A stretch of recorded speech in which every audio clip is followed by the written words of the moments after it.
there are pieces na masasabi natin of human origin, and meron din pong pieces na masasabi natin na of non-human origin as reported by our medical legal officer sa 4A po. Pero lang sa line doon sample, sir, wala pa tayong percentage ng possible na... As of now, ang positive po natin baka of human origin is 6. Out of the 91, 6 pieces po. Hindi magiging madali ang gagawing proseso ng Philippine National Police Forensic Group sa pagkuha ng DNA sample sa mga buto na nakuha sa Taal Lake. Ayon kay PNP Forensic Group Deputy Director, Police Colonel Francisco Supe Jr., nasa 71 piraso ng mga buto ang nakolekta nila at base sa physical appearance nito, 6 lamang ang posibleng buto ng tao. Andun yung mga structures like the pubic bone, andun pa yung mga ischium, ilium, yung mga foramen, yung mga butas doon sa bone. So, ito, meron sa animals na gano'n, pero yung shape is peculiar sa humans. Makikita mo talagang pang tao siya. Malaking hamon din aniya sa kanila ang pagkuha ng DNA sample sa mga buto, lalo na't matagal itong nababad sa tubig.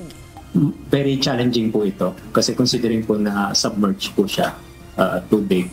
So, and at the same time po, just to give you an idea, we received 91 samples po ng buto. Hindi naman po malalaki lahat, may malalaki, may mga maliliit, pero it's just to tell you po yung kung gaano po ka-challenging po itong mga ginagawa po namin. At the same time po, hindi po kami nagbibigay po ng false hope sa kanila na say na madali to, mabilis to. Again po, nakasubmerge po ito. Paliwanag pa ng forensic group, aabutin ng 21 araw bago makapaglabas ng resulta ng cross-matching sa kaanak ng mga biktima. Ayon kay Lieutenant Colonel De La Torre, ang unang 7 araw ay tutukuyin kung ang buto ay sa tao o sa hayop.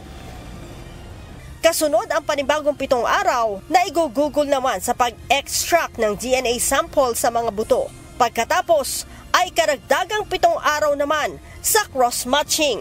Sa ngayon, ayon sa opisyal, mayroon ng hawak na 18 DNA profile ang forensic group mula sa kaanak ng mga biktima.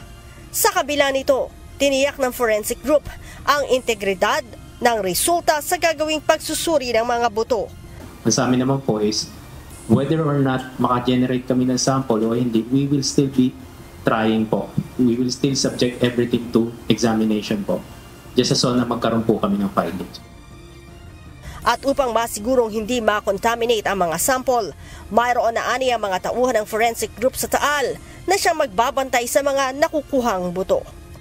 Meron kaming in-plan na ron We form 4 forensic teams agad na composed of doctors, medical legal officers, DNA examiners, odontologists, mga ganun po.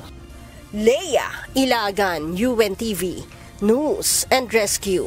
Diyos ang aming sandigan, serbisyo publiko ang aming pinahahalagahan.